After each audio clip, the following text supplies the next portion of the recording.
So longboarding, when you start longboarding, there's lots of choices to have a different ride and for what you want and how you're going to use the board. And it's good to know what the different kit does, because you use it in different ways and you literally can't do like things on the wrong kit. So you know, a skateboard is essentially a plank of wood, 4 wheels and 2 trucks. It's you know, you tilt the board to move the trucks, and the way the trucks work is that when you push the deck down, it moves the trucks forwards and backwards, and then that creates your turning angle in between your 2 trucks. So, and that's the mechanism for how skateboards turn. The next thing is, how do you vary that? How can you control that? And that's where bushings come in, and those are these rubber bits up in here. The kingpin goes in between the bushings and it squeezes the bushings. Now, you get softer and harder bushings, so I think you've already got a thing that everybody forgets when they first start, is that if you're light, you don't need as harder bushings. If you're heavy, you need harder bushings. What you need to be able to do is to control the skateboard.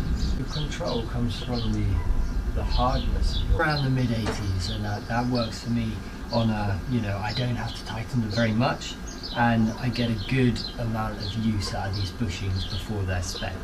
If I'm tightening up bushings too far, then they're not going to last as long. You know, bushings and the shape of your bushings. This shape, the cone shape, and this shape, the barrel shape, allow your truck to move in different ways. So the cone shape I have on the top here allows this truck to move further than if I was to have the barrel shape. And what you're looking to find is that you're able to move the board and you have something to push off at the end of the bushings, that they're not touching the wheels, but that your weight is right for these bushings, and that's it really.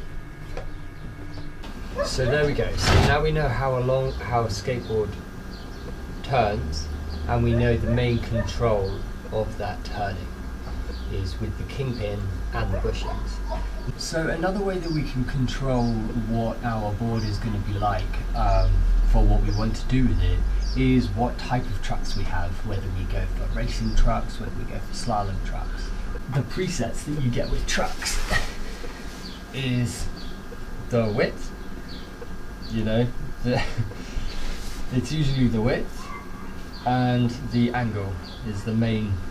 The angle is this here. So if you get a shallower angle truck, your truck will be able to go faster, and you will be more stable at speed, but you will not get anywhere, you will not get as much turning, you know, feedback at lower speeds. You won't be able to turn as hard. The next thing about controlling the longboard is the wheels and sizes and hardnesses. And what we're battling with here is not just the turning of the board anymore. When we're talking about wheels, we usually talk about sliding the wheels. And then you got a very simple we've got a very simple thing going on here. You've got your feet gripping onto the grip tape, and you've got your wheels gripping onto the road. Now, if your wheels grip onto the road more than your feet grip onto the grip tape, then your feet come off the board and you will no longer be longboarding. You want to figure out what wheel hardness is going to be the best for you.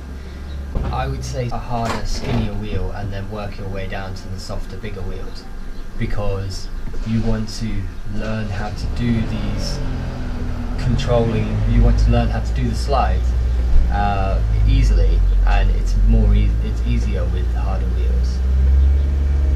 Part of the kit is the pads, because, you know, some are more essential than others, and you might be surprised which ones. I love knee pads. Quick tip for knee pads: practice falling on your knees. It's really helpful. You know, you just start with stepping down onto the knees and then running on and jumping onto one knee, two knees. Get used to it. you want that muscle memory for when you're fucking up. You know, this gets you out of a lot of pain.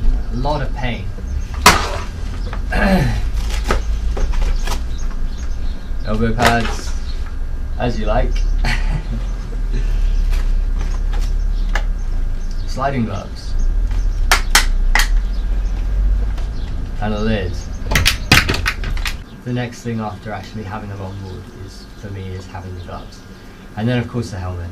When you first get gloves, get ones with covered fingers, put some tape over them because you will put your fingers down, and then if you wear off the tape, you haven't ruined the gloves yet. But practice to keep your fingers up because you don't need them down. You'll get used to it. So to summarise, I hope if you're going into the shop to upgrade your kit or you're looking to get a new longboard, that this helps.